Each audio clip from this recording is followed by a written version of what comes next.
तमन्ना भूल जाते हैं। पहाड़ों के बीच एक छोटा सा बच्चा जिसके पास सिर्फ आवाज थी और एक सपना उसे दुनिया तक पहुंचाने का। किसी ने सोचा भी नहीं था कि अल्मोड़ा का एक लड़का एक दिन देश का वॉइस ऑफ इंडिया बनेगा। ये कहानी है उस लड़के की जिसने हर स्ट्रगल को सुर में बदला। पवनदीप राजन। पहाड़ों से उठी आवाज, बचपन का सुर। पवनदीप का जन्म उत्तराखंड के चंपावत में हुआ था।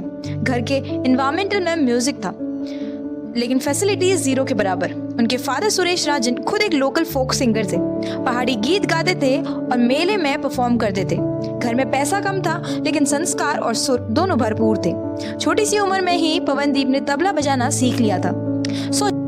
एक बच्चा जिसे खिलौने चाहिए होते हैं वो अपने छोटे हाथों से तबला बजाता था। जब दूसरे बच्चे क्रिकेट खेलते थे पवनदीप अपने पिता के साथ महफिल्स में गाना गाते थे।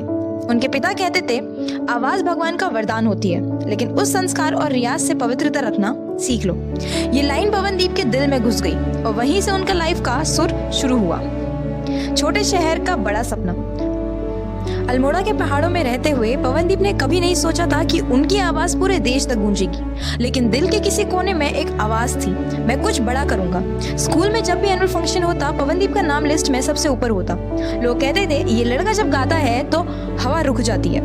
उन्होंने पहाड़ी फोक सॉन्ग्स से अपना सफर शुरू किया और धीरे धीरे बॉलीवुड के गाने स्टार्ट कर दिए। लेकिन प्रॉब्लम ये थी रिसोर्सेज नहीं थे, कोई प्रॉपर स्टेज नहीं था और कभी कभी तो माइक भी बोरोड होता था। पर पवनदीप ने कभी कंप्लेन नहीं की, बस मेहनत करी, रियाज करी और सपना देखा एक दिन मैं टीवी पे आऊंगा। पहला turning point the voice India. 2015 में पवनदीप ने ऑडिशंस दिया द वॉइस इंडिया सीजन 1 के लिए। सोचो, पहाड़ों का एक लड़का जिसके पास ना कनेक्शंस थे ना सपोर्ट सिस्टम, वो मुंबई जाके स्टेज पे खड़ा होता है इंडिया के टॉप सिंगर्स के सामने। उन्होंने जब पहली बार तू ही रे गाया तो पूरा स्टेज स्टैंडिंग ओवेशन में उठ गया।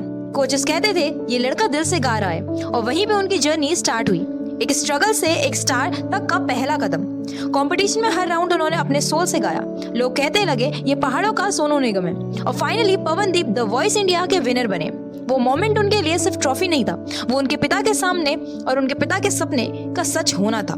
जब उन्होंने ट्रॉफी अपने पिता के हाथ में दी उनके आंसू कहते हैं कि तुमने नाम रोशन कर दिया। फेम के साथ स्ट्रगल भी। द वॉइस इंडिया जीतने के बाद सबको लगा अब तो लाइफ सेट है, पर असली स्ट्रगल तो अब शुरू हुई थी। बॉलीवुड में एंट्री मिलना आसान नहीं था। रियलिटी शोज जीतने के बाद भी काम नहीं मिल रहा था। गाने के ऑफर्स आते थे पर मोस्टली रिजेक्शन मिलता था। उन्होंने एक इंटरव्यू में कहा था जीना आसान था, जीत के भी सरवाइव करना सबसे मुश्किल। पवनदीप ने छोटी छोटी शोज परफॉर्म करना शुरू किया। मुंबई में रेंट भरने के लिए उन्होंने 2-3 जगह पर लाइव सिंगिंग गिग्स करी, कभी होटल में कभी मैरिज फंक्शंस में, पर आवाज वहीं सोलफुल थी।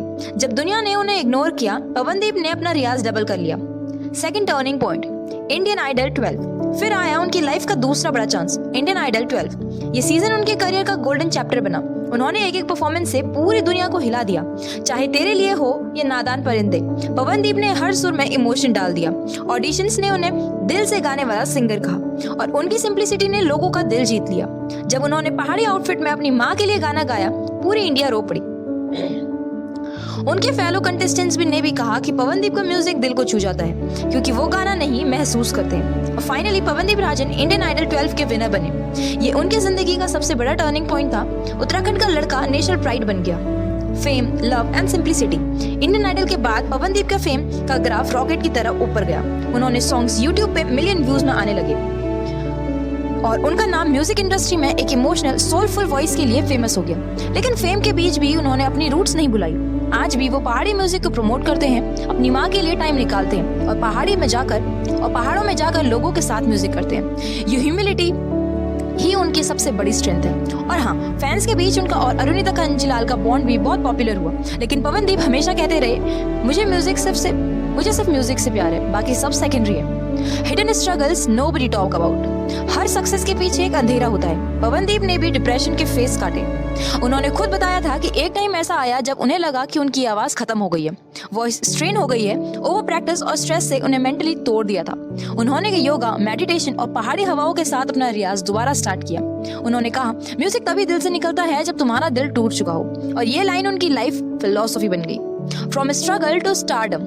आज पवनदीप राजन एक ब्रांड बन चुके हैं। उनके कॉन्सर्ट्स हाउसफुल होते हैं। उनके पहाड़ी फोक और बॉलीवुड फ्यूजन गाने दुनिया भर में सुनने वालों को अपना बना लेते हैं। लेकिन वो हर इंटरव्यू में कहते हैं, मैं अब भी वही लड़का हूँ जिसके पास पहली बार माइक आया था।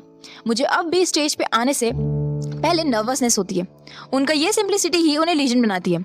उन्होंने सिर्फ म्यूजिक नहीं, इमोशन दिया लोगों को। उनका जर्नी ये सिखाता है, टैलेंट तुम्हें स्टार्ट देता है पर कंसिस्टेंसी तुम्हें टॉप पे रखती है। पवनदीप की लाइफ लेसन्स, अपने रूट्स कभी मत भूलो। रियाज ही असली स्ट्रगल है एंड फेम से पहले फेथ चाहिए होता है। नेगेटिविटी में भी सुर ढूंढो, इमोशन के बिना आर्ट अधूरा है। जिंदगी का सुर। पवनदीप राजन की कहानी एक रिमाइंडर है कि तुम चाहे कहीं से भी हो, अगर तुम्हारा सुर सच्चा है तो दुनिया तुम्हें सुनेगी। और हर वो सपना जो पहाड़ों में पैदा होता है वो एक दिन आसमान तक गूंजता है। तो अगर तुम्हारे पास भी कोई ड्रीम है, चाहे छोटा ही क्यों ना हो, सुर बना दो, उसे जिंदगी बना दो। क्योंकि पवनदीप ने सिखाया है कि जिंदगी में जब भी दर्द का सुर नहीं बजेगा तब तक सफलता का संगीत नहीं गूंजेगा। तो ये थी Pawandeep Rajan, the Indian Idol winner and the most popular singer in Uttarakhand region की लाइफ स्ट्रगल स्टोरी। आपको ये स्टोरी कैसी लगी मुझे कमेंट में बताना। एंड अगर अच्छी लगी हो तो वीडियो को लाइक करना एंड चैनल को सब्सक्राइब करना मत भूलना।